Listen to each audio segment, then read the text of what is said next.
Hello friends, જ્ઞાનકોશ ચેનલમાં આપનું હાર્દિક સ્વાગત છે। આજે આપણે વાત કરીશું ગુજરાતના જિલ્લાની સિરીઝમાં ગાંધીનગર જિલ્લા વિશે। તો ચાલો વાત કરીએ ગાંધીનગર જિલ્લા વિશે। તો ગાંધીનગર જિલ્લાની રચના વિશે જોઈશું તો ગાંધીનગર જિલ્લાની રચના 1 ડિસેમ્બર 1960ના રોજ મુખ્યમંત્રી બળવંતરાય મહેતાના સમયમાં અમદાવાદ અને મહેસાણા જિલ્લામાંથી કરવામાં આવી હતી। ગાંધીનગરમાં કુલ 4 તાલુકા છે: ગાંધીનગર, દહેગામ, કલોલ અને માણસા। અને ગાંધીનગર જિલ્લાનું મુખ્ય મથક ગાંધીનગર સિટી છે। જિલ્લાનું ક્ષેત્રફળ 2140 ચોરસ કિલોમીટર છે। સાક્ષરતા દર 84.16% છે, જેમાં સ્ત્રી સાક્ષરતા દર 75.56% છે અને પુરુષ સાક્ષરતા દર 92.03% છે। વસ્તી ગીચતા 650 વ્યક્તિ પ્રતિ ચોરસ કિલોમીટરે રહે છે અને જાતિ પ્રમાણ 923 છે, એટલે કે 1000 પુરુષોએ 923 સ્ત્રીઓ છે। હવે જોઈશું ગાંધીનગર જિલ્લાની સરહદ બીજા કયા જિલ્લાને સ્પર્શે છે તેના વિશે।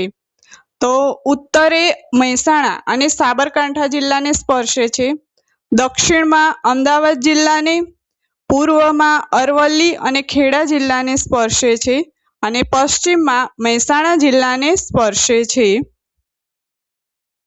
ગાંધીનગર ગ્રીન સિટી, પાટનગર સિટી એટલે કે વહીવટીનગર, ગુજરાતનું હરિયાળું શહેર અને સોલાર સિટી જેવી ઉપમા પણ ધરાવે છે। ઈસવીસન 1990માં ગાંધીનગરને ગ્રીનેસ્ટ સિટી ઓફ ધ વર્લ્ડનો એવોર્ડ આપવામાં આવ્યો હતો। જ્યારે શરૂઆતમાં ગુજરાતનું પાટનગર અમદાવાદ હતું, ત્યારે ઈસવીસન 1960માં ડૉક્ટર જીવરાજ મહેતાએ ગાંધીનગરનું નામ ભારતના રાષ્ટ્રપિતા મહાત્મા ગાંધીના નામ પરથી રાખવાનું સૂચન કર્યું હતું। ગુજરાતની સ્થાપના પછી ઈસવીસન 1964માં ગાંધીનગર સૌપ્રથમ નવસર્જિત જિલ્લો બન્યો। તો ગુજરાતની એક્ઝામમાં પૂછે કે ગુજરાતની સ્થાપના પછી ઈસવીસન 1964માં કયો જિલ્લો સૌપ્રથમ નવસર્જિત જિલ્લો બન્યો? તો આવશે ગાંધીનગર જિલ્લો, યાદ રાખજો। ગાંધીનગર જિલ્લાની રચના મુખ્યમંત્રી બળવંતરાય મહેતાના સમયમાં 1 ડિસેમ્બર 1964ના રોજ અમદાવાદ અને મહેસાણા જિલ્લામાંથી કરવામાં આવી હતી। આપણે આગળ વાત કરી ચૂક્યા છીએ અને જિલ્લાનું મુખ્ય મથક ગાંધીનગર છે।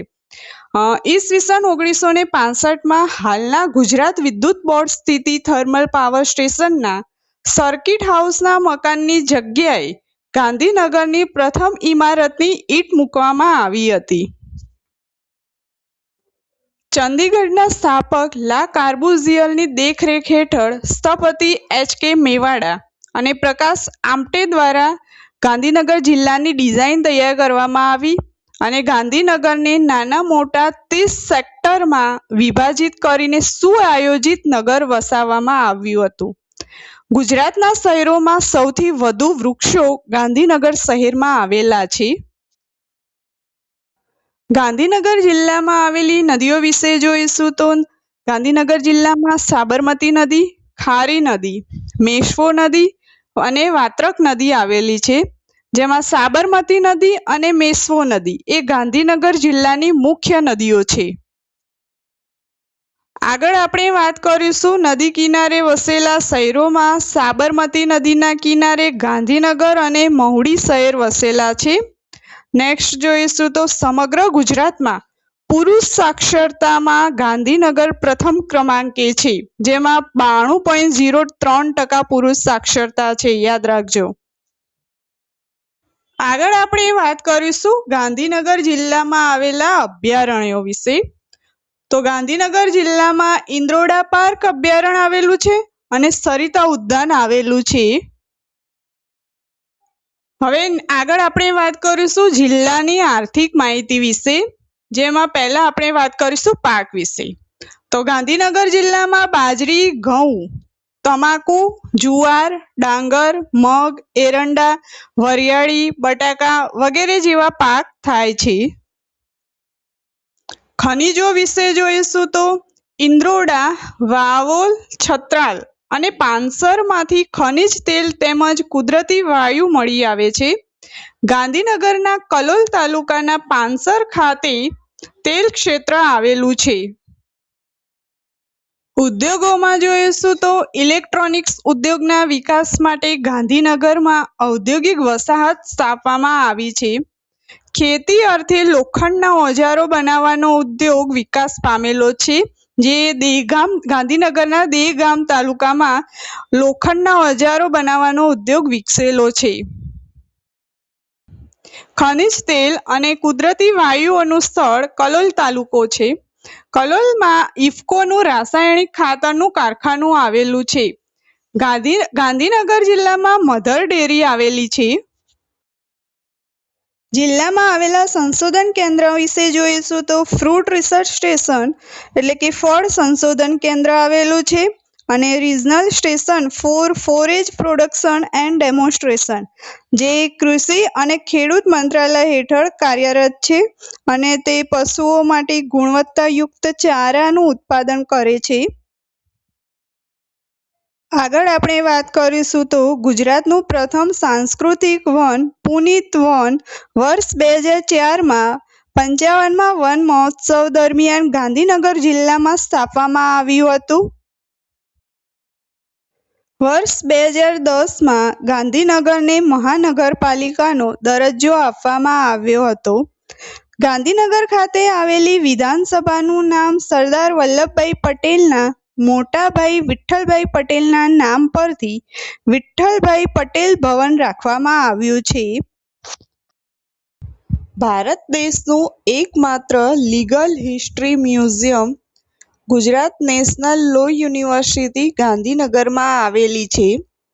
વર્ષ 2017માં ગુજરાત મેરીટાઈમ યુનિવર્સિટીની સ્થાપના ગાંધીનગર ખાતે કરવામાં આવી હતી. એશિયાની સૌપ્રથમ ચિલ્ડ્રન યુનિવર્સિટી ગાંધીનગર ખાતે સ્થાપવામાં આવી છે. ભારતનું સૌપ્રથમ ઇન્ટરનેશનલ સ્ટોક એક્સચેન્જ ગાંધીનગર ખાતે ગિફ્ટ સિટીમાં સ્થાપવામાં આવ્યું છે. ગુજરાત રાજ્યનો ગાંધીનગર જિલ્લો ઉજ્જવલા યોજના અંતર્ગત પ્રથમ કેરોસીન મુક્ત જિલ્લો બન્યો છે. આગળ આપણે જોઈશું ગાંધીનગર જિલ્લાની સાંસ્કૃતિક માહિતી વિશે, જેમાં વાત કરીશું વાવ, તળાવ અને સરોવરો વિશે. તો ગાંધીનગર જિલ્લામાં અડાલજની વાવ આવેલી છે, સાંપાની વાવ, માણસાની વાવ, અંબાપુરની વાવ, સૂર્યજ્યોત તળાવ, સંત સરોવર ડેમ, નાથીબા સરોવર અને મલાવ તળાવ આવેલું છે. આગળ આપણે વાત કરીશું મહેલો, હવેલી અને કિલ્લાઓ વિશે. તો ગાંધીનગર જિલ્લામાં વનરાજ પેલેસ આવેલો છે. મેળા અને ઉત્સવમાં વાત કરીશું તો ગાંધીનગર જિલ્લામાં પલ્લીનો મેળો ભરાય છે અને વસંતોત્સવનો મેળો ભરાય છે. પલ્લીનો મેળો એ ગાંધીનગર જિલ્લાના રૂપાલ ગામે આવેલા વરદાયિની માતાની મંદિરે આસો સુદ નોમના દિવસે એટલે કે દશેરાના આગલા દિવસે ભરાય છે. જિલ્લામાં આવેલા સંગ્રહાલયો વિશે જોઈશું તો નેચરલ હિસ્ટ્રી સંગ્રહાલય આવેલું છે, મહાવીર જૈન આરાધના કેન્દ્ર અને પોડિયમ સંગ્રહાલય આવેલું છે. ગુજરાત સાહિત્ય અકાદમી પણ ગાંધીનગર જિલ્લામાં આવેલી છે. ગુજરાતના ભૂતપૂર્વ મુખ્યમંત્રી ચિમનભાઈ પટેલની સમાધિ નર્મદા ઘાટ ગાંધીનગર ખાતે આવેલી છે. તો આ સાથે ગાંધીનગર જિલ્લા વિશે અહીં કમ્પ્લીટ કરીએ છીએ. જો તમે આવી જ અવનવી જીકે વિશે માહિતી મેળવવા માંગતા હો તો મારી ચેનલને આજે જ સબસ્ક્રાઈબ કરો અને વિડીયોઝને લાઈક એન્ડ શેર કરવાનું ભૂલતા નહીં. Thank you.